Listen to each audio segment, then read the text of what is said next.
Olá, amigos de Safras e Mercado, sou o jornalista Alessandro Carvalho. Hoje é sexta-feira, dia 26 de julho, estamos começando o nosso programa Papo de Câmbio. Vamos falar sobre o comportamento do dólar em relação ao real, toda a volatilidade com o correspondente cambial Lucas Berti.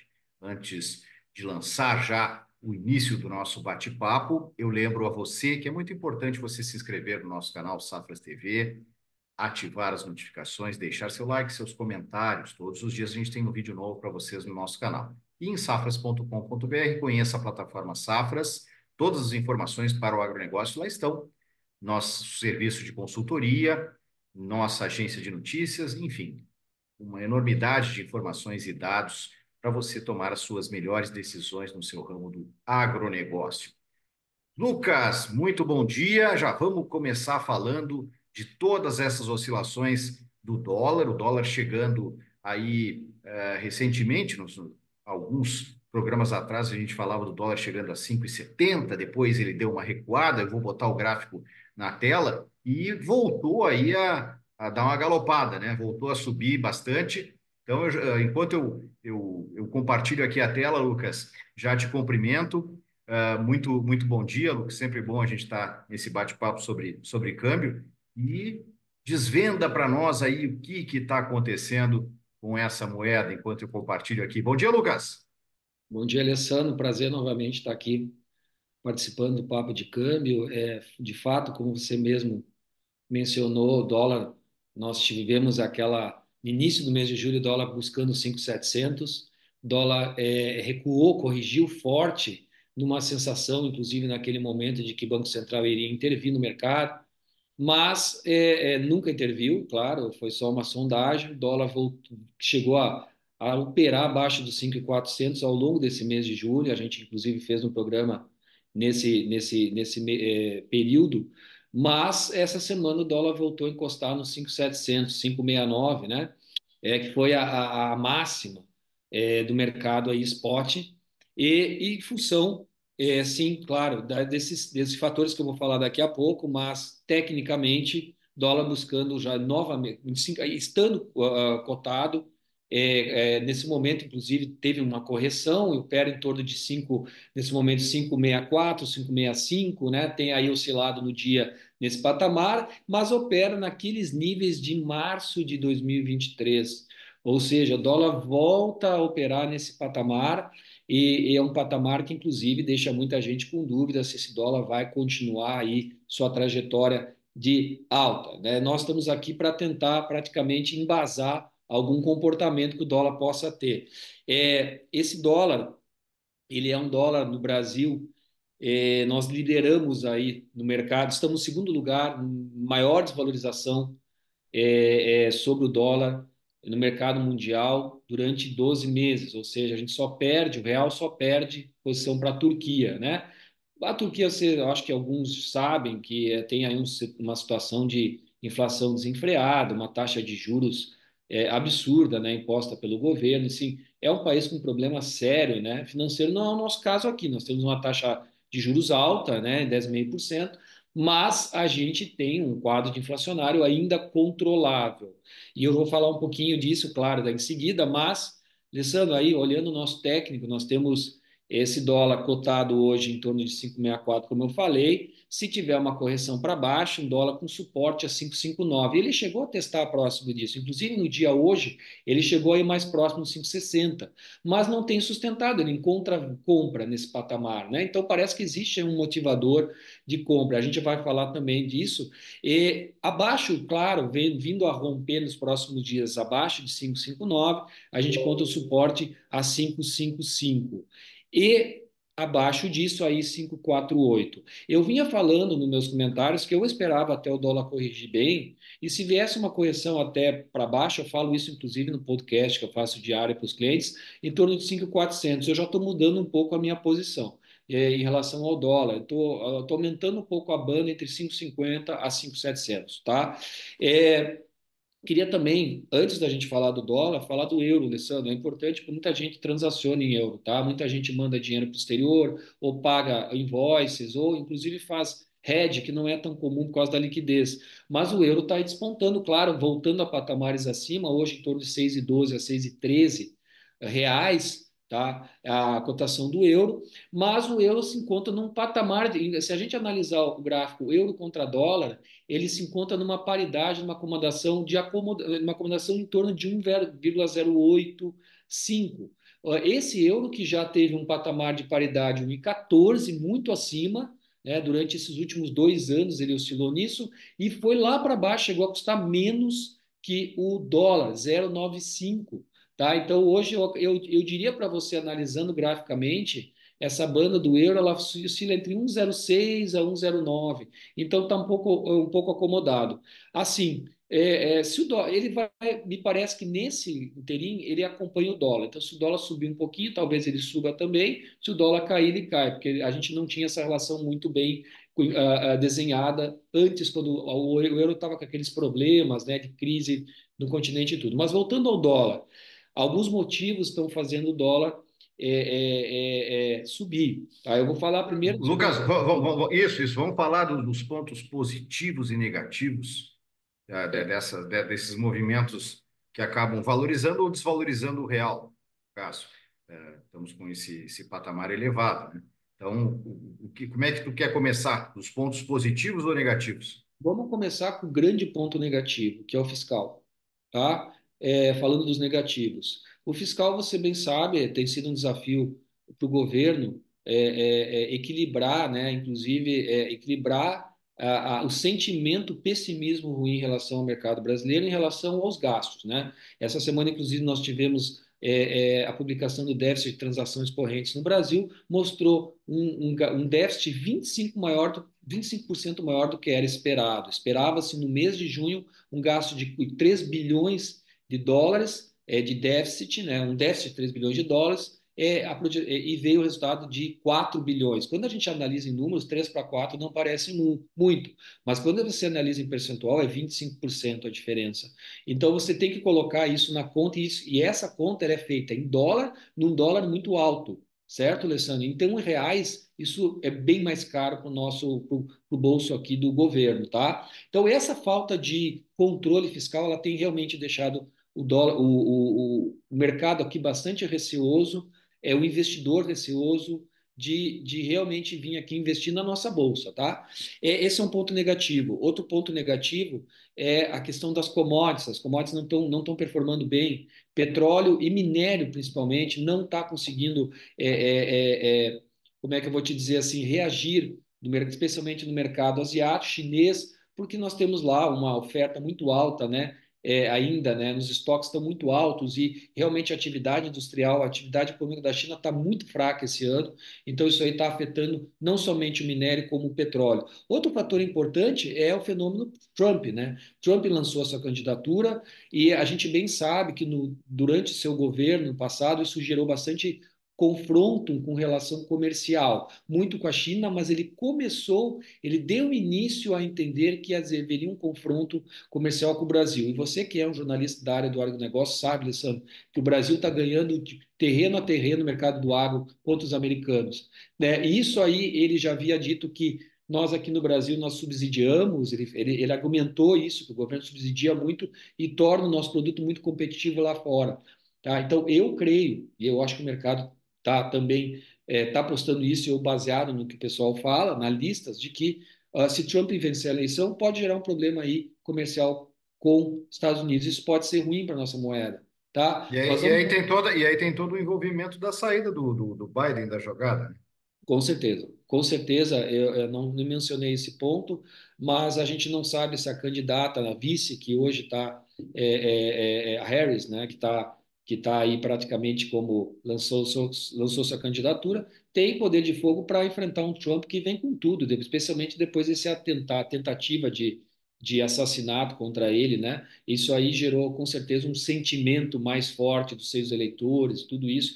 E o mercado vem apostando que ele vai ganhar a eleição, tá? Então é isso. Bom, falando, eleição, nosso tempo não é muito longo, eu vou falar um pouco mais sobre também da questão do PCA ter piorado um pouquinho no Brasil, então nós estamos com uma inflação um pouco mais crescente aqui, aí a pesquisa Focus já indicando um dólar a 5.300 para o final do ano, tá? Ou seja, esse dólar essas previsões vêm subindo. O pessoal está subindo a margem de previsão, quando o IPCA também está subindo a previsão para o final do ano, Um PIB também um pouco melhor, né? Mas uma taxa Selic de 10,50 para o final do ano. Bom, a gente vai entender se essa inflação não disparar, se vai ser 10,50 sim, porque se necessariamente a gente tiver uma inflação alta, com certeza o Banco Central vai ter que fazer mais um reajuste para cima.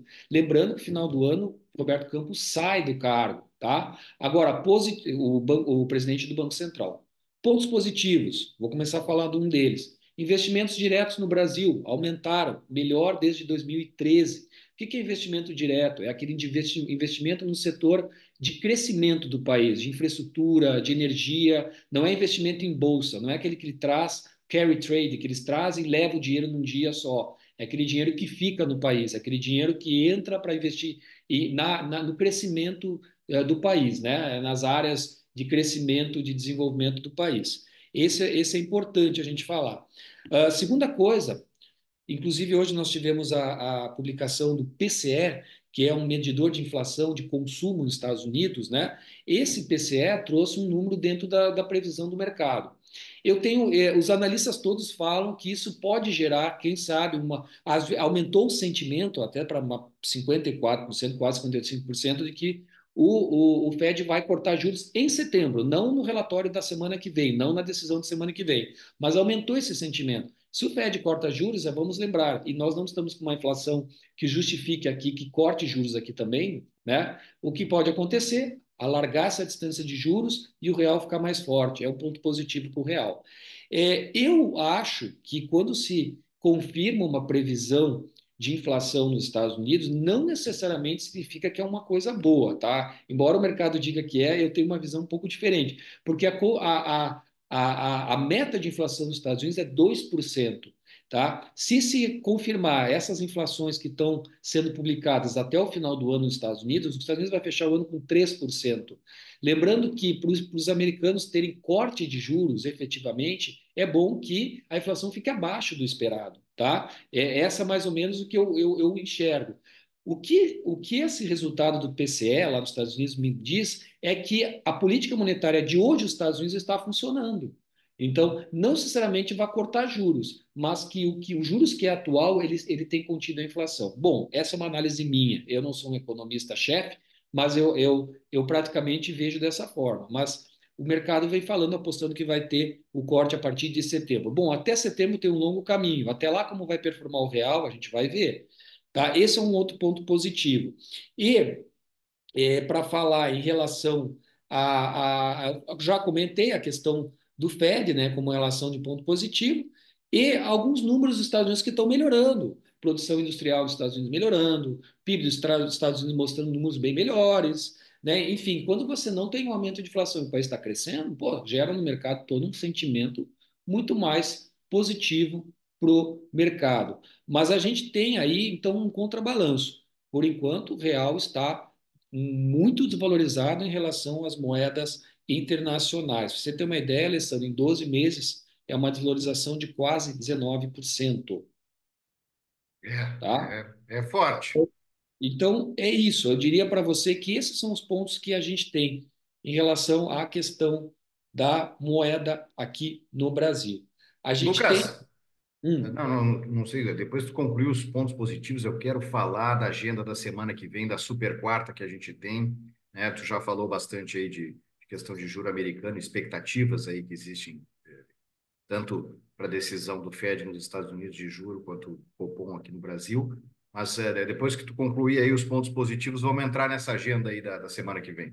Então, eu acho que, Alessandro, eu fecharia os pontos positivos aqui. Ah, Tá? Eu estou vendo mais ou menos o que o mercado, dentro das perspectivas do que a gente está vendo em relação à conjuntura do mercado, de modo geral, tanto negativa quanto positiva. Tá? É, beleza. Agora, falando da agenda, eu acho importante a gente até tomar um pouquinho mais de tempo falando da agenda do que os programas passados, porque a gente tem uma super quarta semana que vem, só que essa super quarta, ela tem um diferencial, ela tem PETAX na super quarta.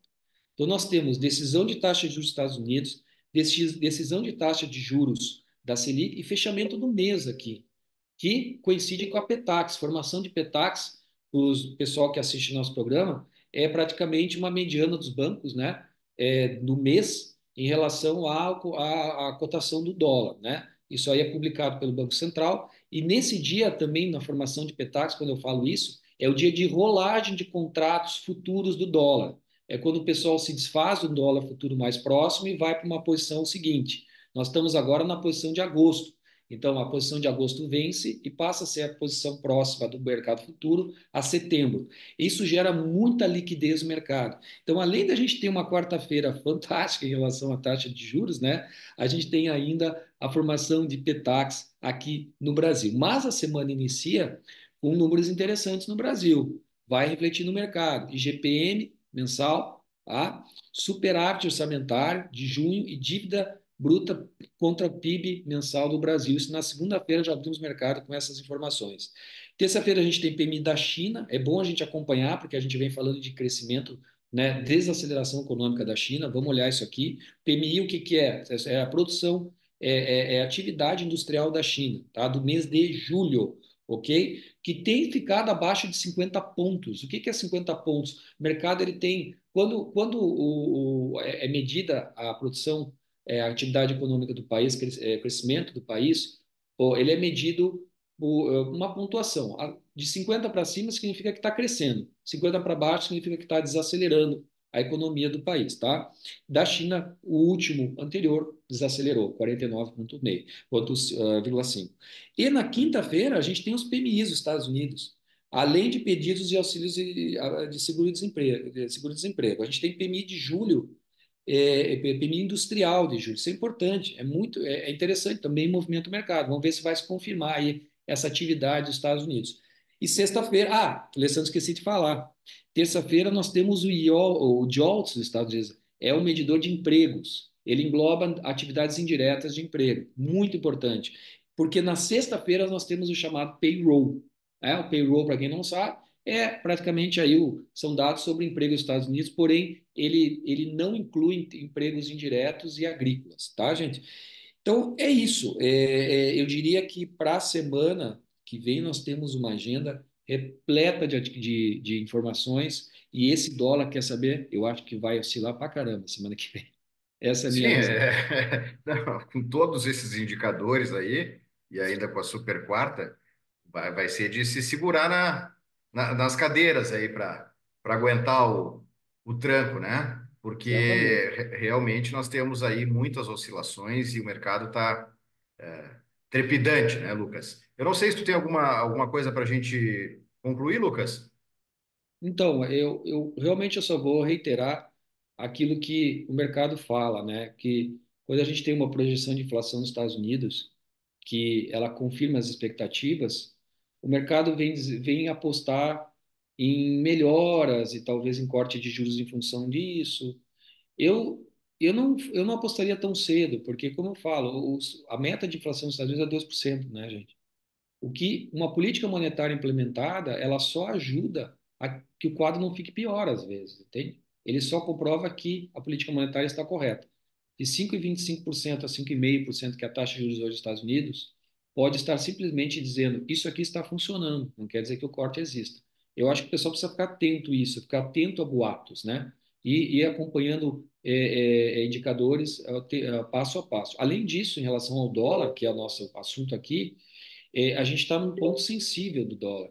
Eu acho que precisa uma notícia muito boa, né? Realmente, se essa taxa de juros for cortada, os Estados Unidos, claro que nos ajuda aqui, mas ajuda mesmo se nosso fiscal mês a mês vai ficando pior. Então a gente tem que ficar atentos a isso, porque o mercado ele vai dando sinais, tá? E o mercado internacional vai dando sinais. Esse 5.700 que ele bateu duas vezes, a gente tem que ficar atento. Ele não foi lá e voltou, ele foi lá, voltou e voltou de novo, tá? Então gente? Então é isso. Beleza, Lucas. Te agradeço muito por mais esse papo de câmbio. Meu recado final é que nas nossas redes sociais estão na tela, na descrição do vídeo, assim como os próximos eventos de safras e mercado, lives, cursos, enfim, tem lá como você clicar e se informar. Lucas, muito obrigado. Um bom final de semana para ti. Os dados do Lucas, também, se você precisar dos serviços de câmbio, também estão na descrição do vídeo. Lucas, um abraço, obrigado, um bom final de semana para ti, um bom final de semana a todos.